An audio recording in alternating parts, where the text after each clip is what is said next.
Hey, you guys are diehards here. Thank you so much for coming in this weather, the wind, the rain. It's unfortunate that that's happened for us today, but you know, it's still really important that we have our voices heard, that we do show ourselves, especially with everything happening out there right now. Now is not the time to be cowed into silence. Now is the time to make sure all of our voices are heard and that we make it really, really clear to those in power that some things are unacceptable. So with that, I introduce Darlene Allen, who's a leader here at Nauset Citizens Alliance, one of our wonderful leaders. And she has a few words to say. She is an advocate for children's welfare. That's what she does professionally. So thank you so much, Darlene, for saying a few words. All right, thank you. Can you hear me? Yes. Can you hear me? Yes. All right, because I'm gonna have a few things to say, and I'm gonna want you all to participate so we can get going. It's a small but mighty crowd. So as Sherry said, my name's Darlene Allen, and I've spent almost 40 years advocating for the needs of vulnerable children in Massachusetts, Rhode Island, and nationally. And while there is so much more we need to do to meet the needs of children, particularly vulnerable children, we've made progress. I am so furious and heartsick that this administration wants to destroy our progress that has been made in education, child welfare, children's mental health, and more. Absolutely furious.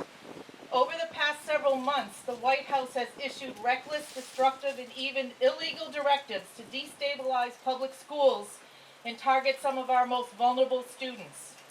They include stripping public schools of critical funding, providing less oversight for private charters, greenlighting immigration and customs enforcement, ICE raids on public schools. So please repeat after me. Shame, shame, shame, stop hurting kids. Shame, shame, shame, stop hurting kids. Last month, President Donald Trump signed an executive order to dismantle the U.S. Department of Education, as laid out in the Project 2025 plan. The Department of Education is a critical champion in enforcing federal statutes prohibiting discrimination and ensuring that every student has access to education that will help them reach their full potential. Dismantling it means defunding programs that feed, educate, and protect our most vulnerable and underserved students, and leaving many families fearful and anxious and communities reeling. Shame, shame, shame, stop hurting kids. Last month, the Trump administration cut more than $1 billion of funds from two programs that help food banks and school meal programs. This funding cut has left hundreds of school systems and food banks reeling. They already face rising food prices and are struggling to help community members with growing food insecurity. Shame, shame, shame, stop hurting kids. 3 weeks ago, the Trump administration terminated $106 million in the K-12 education grant funding for Massachusetts. 20 districts were affected by the cuts, along with agencies and 2 private schools.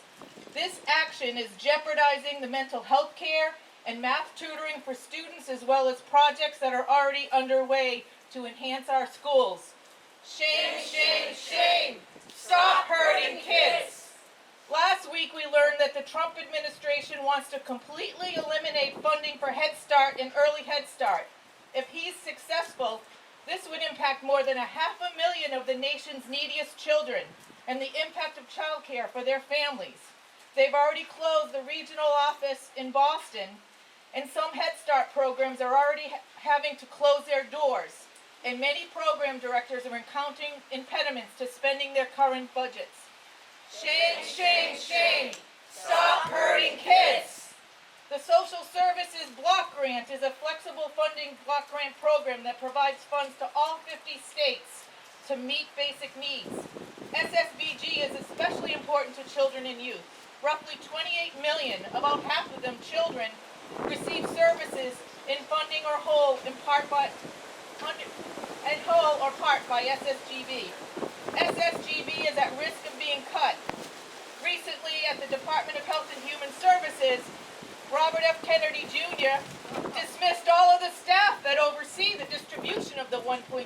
billion grant money, which many states have long depended on to be able to run their child welfare, foster care, adoption, birth family visitation, and so many more services. Shame, shame, shame. Stop hurting kids.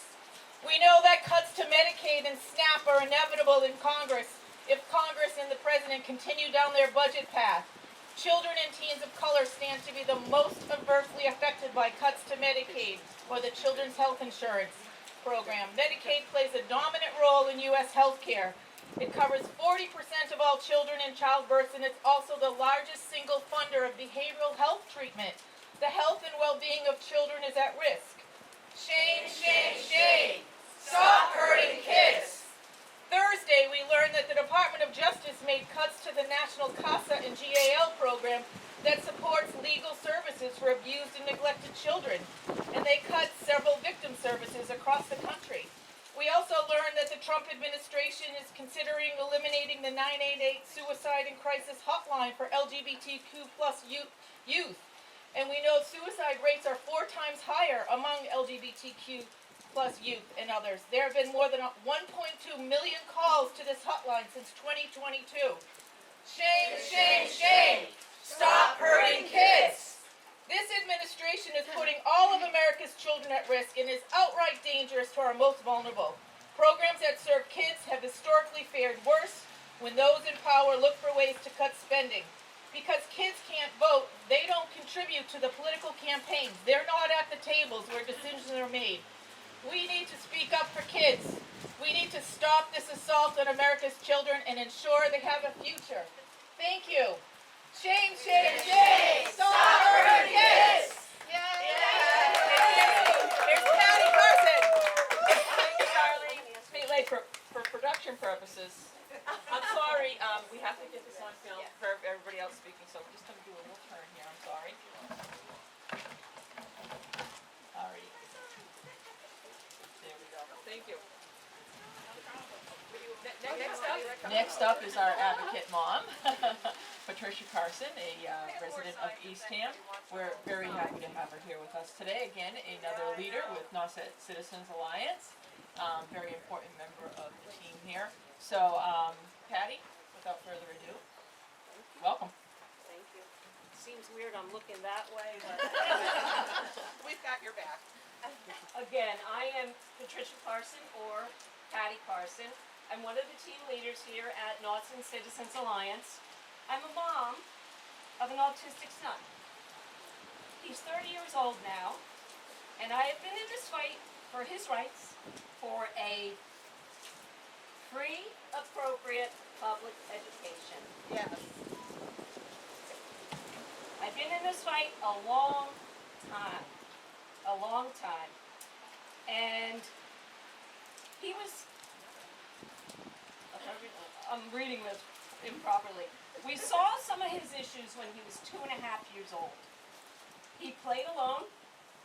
He didn't make any eye contact, and he was obsessive about certain things. He had many strengths. He was reading before the age of 3.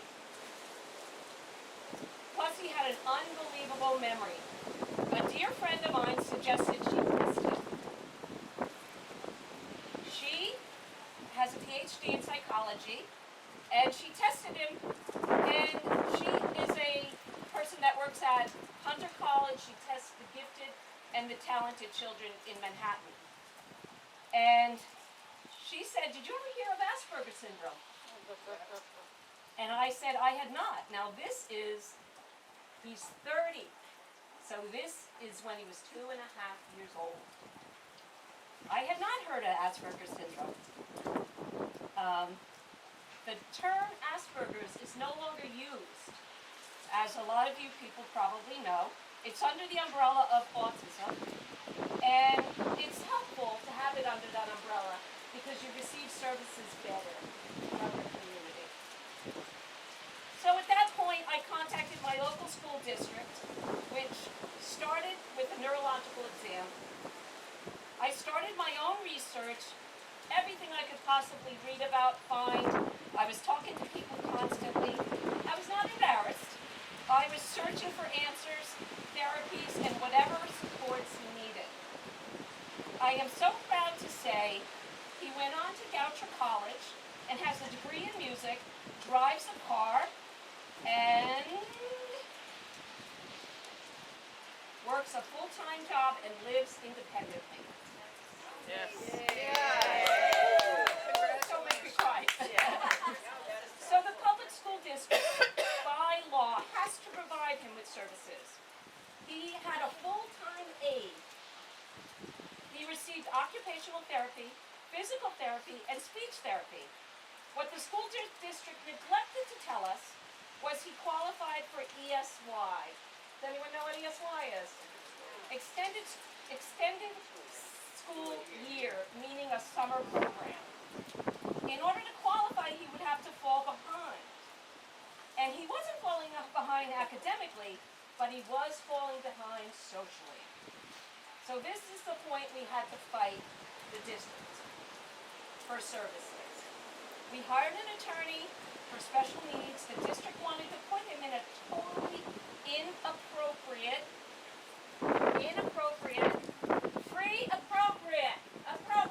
that is the term. The district wanted to put him in a totally inappropriate summer program. We made a proposal to the district that we would pay for the camp if they provided the aid, which I thought was extremely fair, They said no. The district lost that battle. And with the provision of the Individuals with Disabilities Education Act, which this falls under that umbrella. Okay? So we basically won the case, and guess what? The district had to pay for the camp, the aid, and our legal fees. Stupid decision. The decision was about an $1,800 bill for them, which cost them more like $800. Short-sighted. After that, we had a few really good years. He was very smart and was thriving until high school with another story. In high school, he was being bullied by approximately 40 children. We pulled him out and ended up in another lawsuit with the district. It went on for several years, but my son did win the case. He went to college, he was in college at that point. That's how many years it went on. The district had to pay for his 4 years in a private school. His transportation, which was $70,000 alone. His legal fees, and he was awarded money for pain and suffering. So at the end of the day, we have to be strong advocates for our children and know their rights. Know their rights for a free public education. And if the Trump administration starts cutting educational money, these kids are all at risk and will suffer. Not even special ed. All children will suffer. Not a single dollar should go toward privatizing or vouchers. Blue states contribute more federal dollars than the red states. And it's the red states that use a lot of those dollars. There's $15.5 billion to pay for the cost of educating children with disabilities. And we need every penny. We need every single penny. My paper is wet. So under the protections of Individuals with Disabilities Education Act, they must never dismantle that act. And who knows what Trump's going to do? Everything's on the cutting block. And so, as a mom, I have another fight in my fight. My two kids are also gay. Okay? And they've been harassed based on those issues. So they're protections. So, and they have several transgender friends. I will continue to fight for their rights against discrimination, to marry, and equality. And I deeply understand all marginalized communities. And will work my hardest to bring others on this journey. Thank you,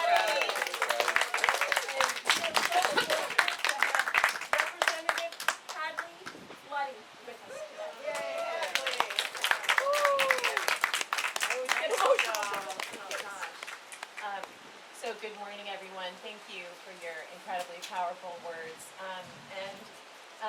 to both of you. And I want to thank all of you for being part of the Alliance and for your organizing of rallies and standouts. And Sherry Tagliaferri, I think I did that right. I hear you are the best organizer around.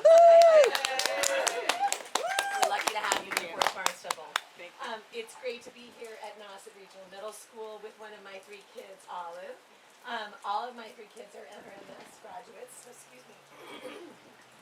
I watch my 3 kids thrive thanks to an incredible public education system here in our district, and I am thankful as well for having received a superb public education in Amherst, Massachusetts, where I grew up. I'm honored to serve, but I will admit it has been a challenge to enter public office during this very difficult, tense, and truly scary time. What we're seeing at the federal level is beyond disturbing. It's devastating to so many people, and in particular, the most vulnerable. Sherry asked me to speak briefly about education this morning as we watch the Department of Education become decimated with cuts of funding to pandemic relief grants that will impact existing construction projects that are literally being halted in the midst of construction, particularly in communities like Springfield and New Bedford. More cuts are impacting Title I grants that help districts support the needs of low-income individuals and fund special needs programming, which we know is so essential across our state and country.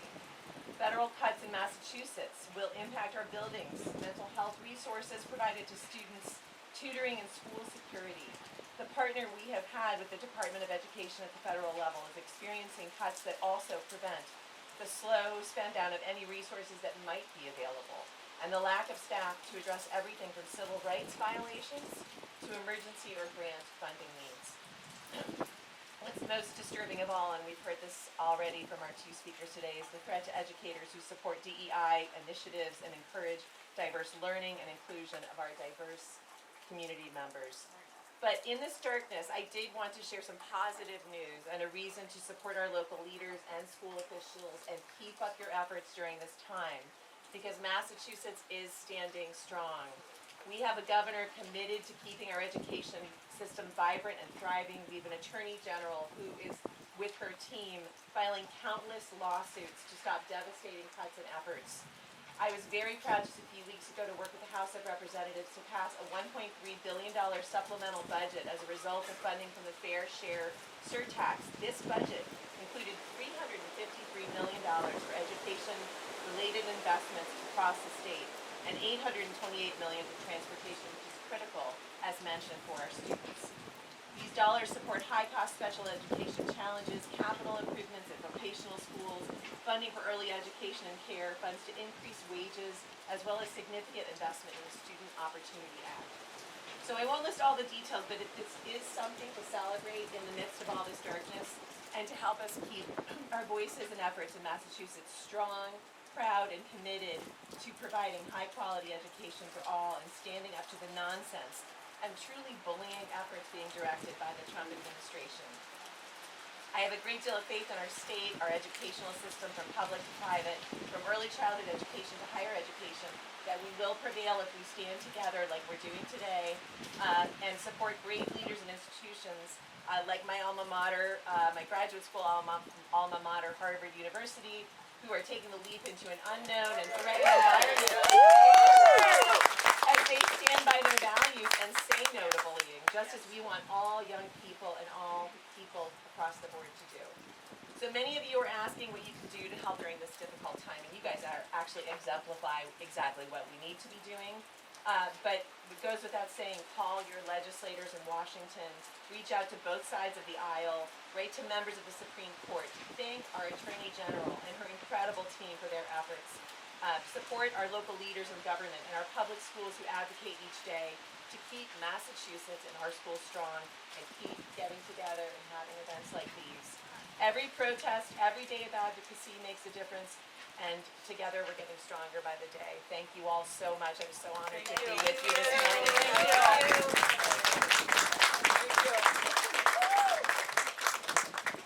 Thank you so much, Hadley, for being here with us today. It means the world to us to have a leader here that can actually help amplify our voices. So now we're off to our march. I hope you are all up to this. All right, we are. We may not spend as much time up in the center as I'd like, if it, because of the rain, but let's at least make a march up there. That's right. Okay? Thank you all.